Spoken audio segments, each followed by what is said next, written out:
반갑습니다. 오늘 본문을 세 문단으로 나누어 볼 수 있겠습니다. 첫째는 1절부터 4절입니다. 애굽의 종교, 사회, 정치의 분열과 충돌. 두 번째는 5절부터 10절 애굽의 경제적인 파탄. 세 번째 11절부터 15절까지 애굽의 지혜, 대안, 실종. 한 국가가 제대로 운영되기 위해서는 정치, 경제, 여러 가지 문제를 해결할 지혜 등이 필요할 것입니다. 그런데 애굽은 그 모든 것이 분열되거나 실종되거나 파탄이 난 상태입니다. 이것은 우연한 일이 아니라 하나님께서 그렇게 만드신 것임을 1절에서부터 말씀합니다. 보라, 여호와께서 빠른 구름을 타고 애굽에 임하시리니. 하나님께서 애굽에 임하셔서 강력하게 심판하실 것을 말씀합니다. 2절에서는 내가 애굽인을 격동하여 애굽인을 치리니. 3절에서는 내가 그의 계획을 깨트릴 것이다. 4절에서는 애굽인을 잔인한 주민의 손에 붙이실 것이다 라고 말씀을 합니다.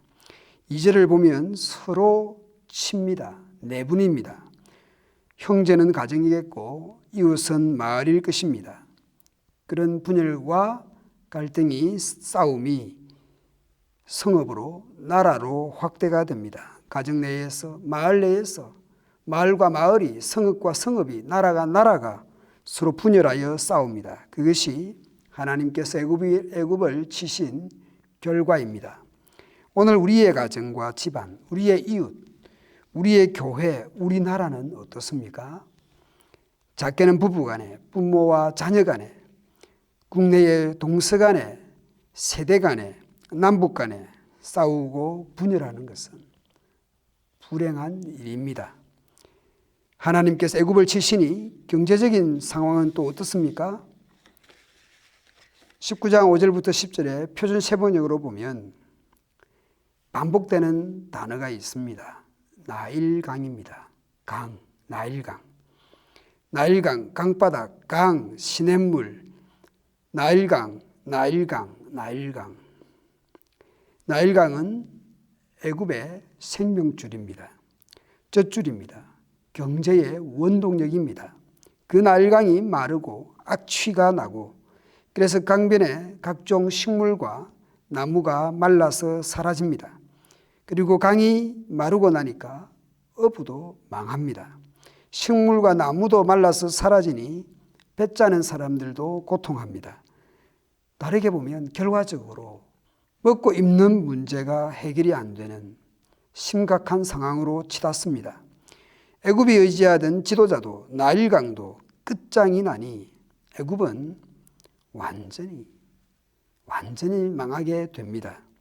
이런 심각한 사회적 정치적 분열과 싸움, 나일강을 중심으로 한 애굽 경제가 끝장이 나는데 이런 문제를 해결할 지혜는 너무나 중요합니다.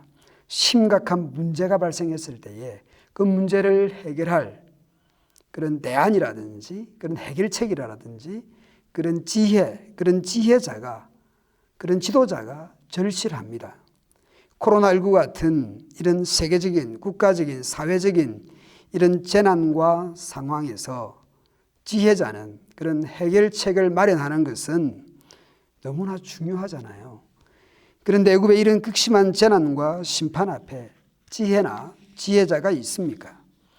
국가의 존폐 위기가 닥쳐왔는데 그런 문제를 해결할 지혜자가, 그런 지혜로운 지도자가 없다라는 것이죠.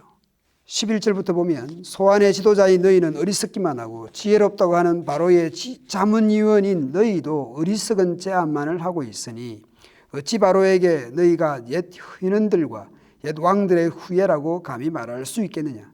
이집트의 임금아, 너를 섬기는 현인이 어디에 있느냐? 그들을 시켜서 만군의 주께서 이집트에 대하여 무엇을 계획하셨는지를 알게 하여 너희에게 보이라고 하리라. 소안의 지도자들은 어리석은 사람들이다. 멤피스의 지도자들은 제 꾀에 속고 있다.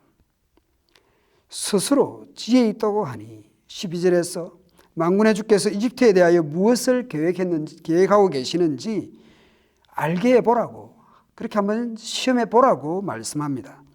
자신들의 운명이 어떻게 될지 모르면서 우상을 의지하고 나일강을 의지하고 그리고 지혜를 의지하고 있습니다. 그 애굽이 의지하는 것들을 하나님께서 심판하실 것입니다.